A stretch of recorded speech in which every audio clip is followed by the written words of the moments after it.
Bueno, Ya pues estamos, ya estamos, solo ya falta estamos de vuelta. sí, Falta solo alguien. Ana Lu. Ah, vaya. Pero bueno, ya está aquí grabándose. Entonces vean ustedes que este himno nos dice, ¿verdad? De que sin esa caridad, ese amor, ¿qué es ese amor? Lo que dijimos anteriormente.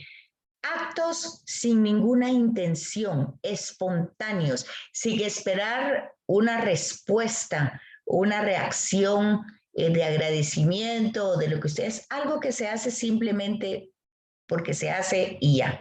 Entonces, sin ese ingrediente, por decir así, pues ya saben que nada tiene valor, ¿verdad? Porque justamente ese ingrediente va a ser el que sobreviva a todo. Amando como Cristo, vivimos ya una realidad divina y eterna. Eso es lo que va a dar sentido. Si ustedes se fijan, como somos seres humanos, eso no es tan fácil. Eso, pues nosotros lo hacemos y cuando no vemos reacciones, incluso fíjense en una cosa muy sencilla. Nosotros podemos saludar a alguien en su cumpleaños o algo, o en algún momento algo que mandamos en un mensaje o una llamada, lo que ustedes quieran, algo sencillísimo. Pero si la otra persona no respondió o no contestó, uno ya hace un comentario. Qué barbaridad, yo tal cosa y la otra nada, que ya no vuelvo a llamar o ya no vuelvo a hacer o a saber. Siempre hay eso quiere decir que dentro de esa acción había una intención. Y como esa intención no llenó las expectativas que yo tenía, pues obviamente ya me molesté, ¿verdad? Ya me sentí ofendida. Hay que fijarse, hay que ser más consciente de todos estos temas. Entonces, por la caridad es como es edificada la iglesia. Acuérdense que la iglesia no es el templo, ¿verdad? No es la casa. Pablo, en este mismo contexto de la carta, dice que nosotros somos las piedras vivientes. O sea, nosotros como comunidad somos quienes formamos la iglesia, tanto en Corintios como en Efesios. Por ella el hombre viene a ser perfecto cada día del Señor. Lo que significa es que la comunidad, siendo piedras vivas, así como ustedes ven un edificio, cada piedra va construyendo. Entonces, igual, nosotros, piedras vivas, nos construimos mutuamente. Nuevamente, este es un tema del sínodo, porque hoy también se ha perdido el sentido de lo que es comunidad.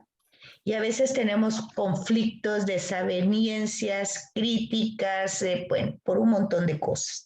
Entonces, el sínodo lo que va a intentar es justamente orientarnos y alinearnos, no alienarnos, sino alinearnos en lo que es la fraternidad, o sea, la caridad fraterna, ¿no? En el mismo sentir. Fíjense que hace muchos años hubo un sínodo arquidiocesano aquí que trataba un poquito de eso, que era una cristología, una antropología y una eclesiología, que todos tuviéramos el mismo entender de quién es Jesús, el mismo entender de qué es la iglesia, el mismo entender de quiénes somos los seres humanos. Eso fue en el 80. Y a mí me tocó trabajar esas catequesis ya, y les digo que en aquella época ya era problema, porque cada grupo, digamos, carismáticos, de colores, todos los grupos, cada uno quería recibir su catequesis de su grupo.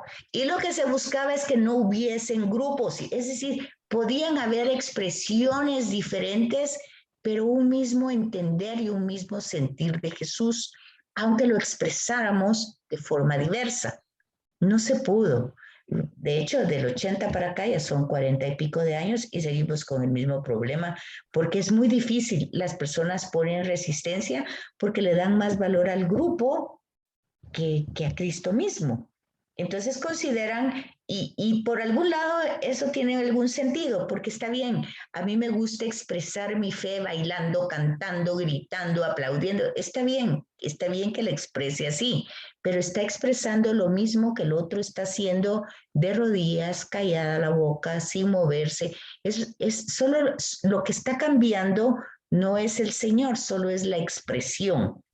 Entonces, eso la iglesia lo acepta y es más, lo promueve, la diversidad desde el principio, porque hay diversidad de dones, diversidad, está bien, la diversidad está bien, pero el Señor es uno y el don es uno. Entonces, uno tiene que comprender lo que hacía el sínodo era que todos se unificaran, que la diversidad pues está bien, pero entender el sentido único que es el Señor Jesús. Bueno, pero eso no fue fácil y yo creo que es el problema que va a tener el sínodo y por eso va a durar tantos años, ¿verdad? Entonces, por esta iglesia, o sea, por nosotros como comunidad Piedras Vivas, viene a ser perfecto para el día del Señor que está en Filipenses 1, ¿verdad? Entonces, ¿qué quiere decir? El día del Señor es pues el domingo, que es, ahora si le damos otra interpretación, pues puede ser también el día final, cuando tengamos el encuentro con Él. Pero el hecho es que es un día en que nosotros estamos cara a cara. Se supone que siempre que nosotros estamos en una Eucaristía, pues estamos frente, cara a cara al Señor. Así se debería de entender, ¿verdad?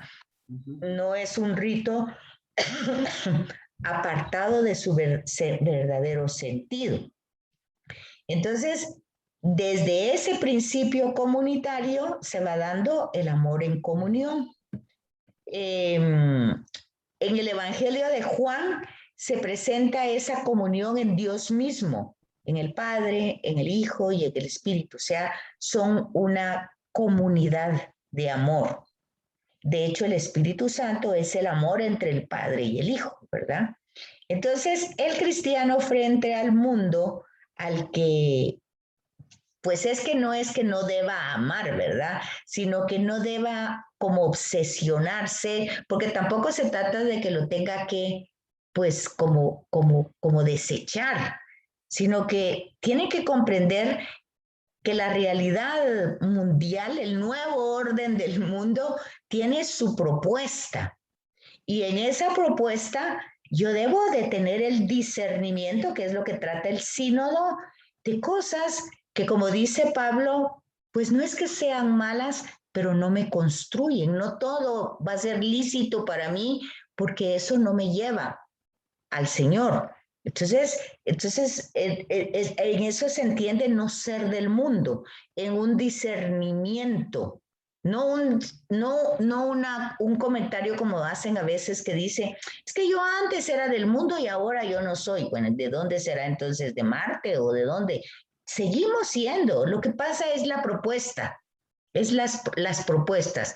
El Señor tiene una propuesta desde el principio, ustedes se dan cuenta, la propone y no les agrada a muchos.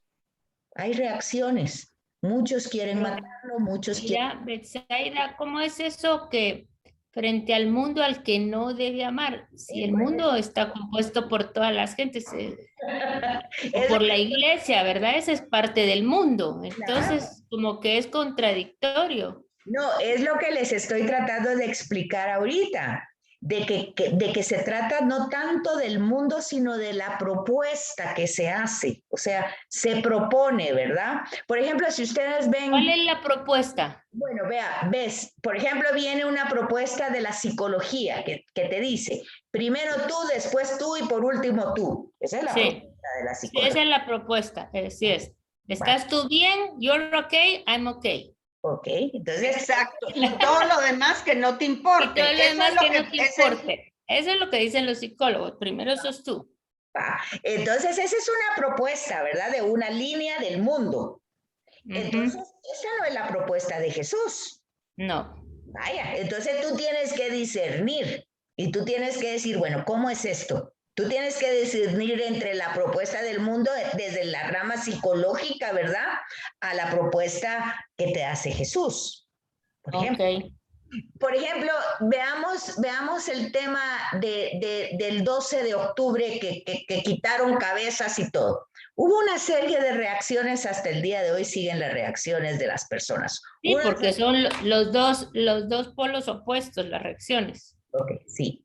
Son antagónicas. Sí, y entonces unos hasta con malas palabras, otros, bueno, y por ejemplo, viene, digamos, pues como ha sido viral todo eso, ¿verdad? Entonces el sacerdote en la homilía hace este comentario, dice, por ejemplo, es muy triste, yo no estoy de acuerdo con el vandalismo, dice, pero es muy triste que la sociedad reaccione ante que le quitaron la cabeza, a no sé quién le quitaron, no sé si a Cristóbal Colón o a alguien le quitaron la cabeza.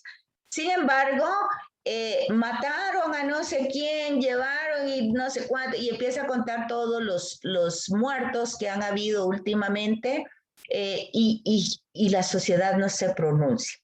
Es válido también, ¿me entiendes? Son propuestas. Pero ese no es el contexto. No es el contexto, pero realmente te digo, tú vas viendo, y eso es lo que pasa ahora, que todo el mundo te da sus puntos de vista, y lo importante es que uno tenga un discernimiento que vaya desde la persona de Jesús. Ese es el punto, ¿verdad? Ya. Porque hoy mismo dijo el sacerdote, hablando de eso, ¿verdad? Puede que ustedes no estén de acuerdo, puede ser que yo esté equivocada con mi manera de ver las cosas, pero quise compartirlo. Bueno, está bien, ¿verdad? Entonces, algunos no estarán de acuerdo, otros no. Alguien me preguntaba, ¿y tú qué pensás? Pues yo decía, bueno, no sé, tal vez de repente, aunque esa nunca va a ser forma de solucionar nada, pero tal vez es una manera como de decir, bueno, ya estamos cansados, ya estamos agotados. ¿Pero por qué? Porque vinieron los españoles. Pues bueno, a saber, hay mucho material ahí que uno no puede simple y sencillamente presentar un comentario fácil. Entonces, todas esas realidades, la misma pandemia, ¿verdad? Hay muchas formas que uno oye, que sí, que no, que fue hecho, que pues nos quieren, va. Entonces dice uno, bueno, yo lo que les dije es, ¿qué va a decir la historia de nosotros? No ahorita, dentro de unos 100 años, cuando algunos estudien este periodo, ¿qué va a hablar la historia de nosotros? ¿Qué va a decir? ¿Qué hicimos? ¿Cómo lo hicimos? ¿Cómo fueron los gobiernos? ¿Qué hicimos nosotros? En fin, la historia también van a haber dos perspectivas, unos que estén a favor y otros que estén en contra. Hay que tener discernimiento. O sea que el discernimiento es algo vital para todo Exacto, eso. pero la historia no se la puede cambiar. Eso es lo que esta gente no entiende. La historia no la puedes cambiar, ya está ahí escrita. Ya, el problema es que cuando se escribe la historia hay dos enfoques. Ah, sí, o 3 o 4. Ah, más. Entonces depende del libro que leíste, ¿verdad? Exacto, y de la objetividad que tenía el autor. Exacto. Si era izquierdista, si era más de derecha, si era central. Ese es el problema de la historia, ¿verdad? El problema no es tanto de los hechos, sino cómo cada quien interpretó eso, ¿verdad? Quienes estuvieron a favor. Eso mismo pasa con Jesús. Pues Jesús tiene su historia. También.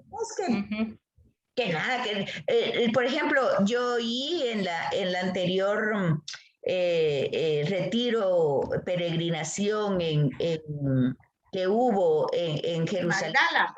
Sí, de Magdala, que alguien dijo, bueno, yo he estado en Jerusalén, uno de mis alumnos de la universidad, yo les pasé un videíto de eso, y miren, yo viví 5 años ahí, y ahí Jesús totalmente irrelevante, ahí ni lo mencionan, nada. Entonces yo dije, bueno, y las iglesias y todo eso que está ahí, esas solo son partecitas, pero la parte general del país, nada que ver. Bueno, ahí está. Es cierto, porque según dijo el padre, es una minoría de cristianos los que viven en Jerusalén.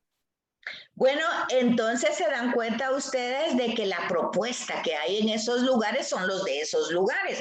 ¿Cómo será entonces que el cristiano tendrá que vivir este amor fraterno, verdad? En una de estas anteriores estaba la Madre Teresa, que está en una cultura diferente, y ella llama la atención decir, ella no buscaba que nadie se convirtiera. Fíjense, ella no buscaba una reacción, ella solamente servía, porque sentía que era necesario que murieran con dignidad. Ella ni siquiera tenía para curarlos no, simplemente los recogía, los cargaba y trataba de darles pues una muerte digna. Eso era todo. Unos están de acuerdo con eso, otros no. Unos la critican y otros pues la hicieron santa, ¿verdad? Así es que así está el mundo. Así es. Y yo creo que así estaba en el tiempo. Volvemos a la subjetividad, ¿verdad? Ajá. Y yo creo que según cómo se juzgue, ¿verdad? Sí, como se interprete, ¿verdad?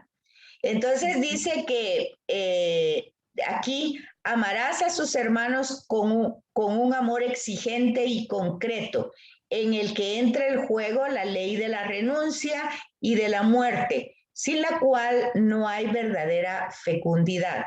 Dice que ayer, por ejemplo, en una clase que estaba dando el Evangelio de Juan, que estoy dando, pues estábamos en el lavatorio de los pies.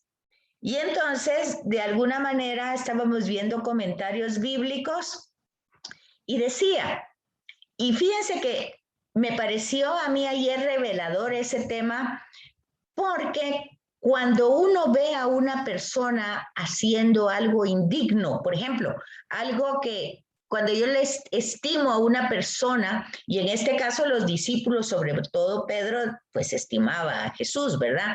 Y lo ve teniendo una acción de esclavo, pues es que miren, no lo ve así como que, ay, qué grande es él, sino que dice, ay, no, qué barbaridad, él puede ser el Mesías, ¿cómo va a ser? Si eso no está bien que lo haga él, pues eso no debería. Y hablábamos en el caso de Judas, que se decepciona y dice, no, pues este no puede ser el Mesías, no es, aún siendo el propio discípulo, porque lo ve. Y yo recordé que hace algunos años yo fui a cocinarle a una amiga que iba a cumplir años, yo fui a cocinarle porque me nació hacerlo, es muy linda conmigo y entonces yo dije, yo voy a ir a hacerle su comida a su casa, pero para no ir cargando con todo, le dije, mira, ¿puedo ir a cocinar a tu casa? Yo llevo todo. Sí, bueno, yo fui. Y en el camino, pues, otra amiga me encontró y me dice, ¿a dónde vas? Pues es que fíjate que voy a tal lado y que llevo, ¿qué vas a ir a hacer? Pues es el cumpleaños de la fulanita y le voy a hacer una... Ay, me dice, ¿cómo me caes de mal cuando haces esas cosas? Es que te gusta cholerear a la gente. Y uno se Qué queda, bárbaro. ¿te das cuenta? Entonces dice uno, ¿cómo las personas... Ay, ¿qué es eso? ¿Cómo las personas interpretan? Y yo dije, pero yo no estoy cholereando. Si es que no, esas cosas no las tenés que hacer. ¿Por qué? Si tienen quien le cocine, es que yo la quiero agradar, le dije. Esa no es una manera, o sea, cada quien tiene su forma de interpretar. Gracias a Dios yo sigo haciendo lo mismo, ¿verdad? A mí no me afectó eso, pero vamos entendiendo esto, ¿verdad? Cómo hay una concepción del mundo, de lo que es el amor fraterno, de lo que es reaccionar o retribuir el amor que uno recibe, y cómo otras personas lo pueden ver de otra manera. Y veíamos ayer ese tema de Jesús lavando los pies, que Pedro no lo acepta como un signo de su maestro y a Judas tampoco, ¿verdad? Y dice, Judas ahí toma la decisión de entregarlo por ese mismo gesto en el Evangelio de Juan, ¿verdad? Sí me comprende. Sí, ¿verdad? Yo creo que nos tenemos que salir Sí, ya. ya nos están llamando, Betsaida. Pero esta es la última diapositiva de esta clase, así que mejor miremosla. Sí, miremosla. Dice, por la caridad del creyente permanece en comunión con Dios. Este amor fraterno es el testimonio a través del cual el mundo puede reconocer a Jesús como enviado del Padre. En esto me conocerán, que son mis discípulos, si se aman los unos a los otros. Ahí falta como yo los he amado. Así es que muchísimas gracias entonces. Y la próxima sesión es la 13. De hoy en 8. Lunes ya no tenemos. Ok, muy Sí. bien. Ok, Betsaida, muchas gracias. Gracias, Gracias. que sigan mejor, Betsaida. Muchas gracias. ¿Qué Feliz día. tenés, Que Betsaida? todo. No, vieras que me dio No. un reflujo gastrointestinal terrible. Pobre. ¿Y ahora estás mejor? Sí, pero me quité casi todo, el café, el pan, todo. Le está diciendo que estoy tomando un licuado de papaya con sábila. Con sábila. Ya llevo 3 semanas en eso. La primera semana fue terrible, terrible. Te vas a poner en silueta. No creo, Era pero Miss Universo. porque ya sabes que uno de viejito ya cuando se pone sin sus gorditos, lo que salen son pellejos. Exacto, exacto. Se le cae a uno toda la estantería. Bueno, gracias. ¿Cómo estás? ¿Estás más repuesta? Ya estoy mejor. Sí, también me enfermé un poco de unos divertículos que se me inflamaron, pero ahora ya estoy mejor. Es que el cuerpo somatiza todas esas Sí, dolencias. por algún lado te sale la Por tensión alguna- o la tristeza. ¿Y tu familia cómo está? Bien, mi hermano tengo miedo porque él también padece mucho de los divertículos y yo creo que ya no tardará en, como todavía está ocupado con las cosas y con la venta de la casa y terminar de vaciar. Eso es terrible. Entonces yo creo que él cuando ya termine eso se le va a dar el patatús. Primero Dios no, pero sí, va a tener que fortalecerse de alguna manera. Un Sí, abrazo. sí. Un abrazo. Gracias, un besito, chao, que sigas mejor. Gracias. A pura dieta. Sí, a pura dieta. Chao, chao. Chao.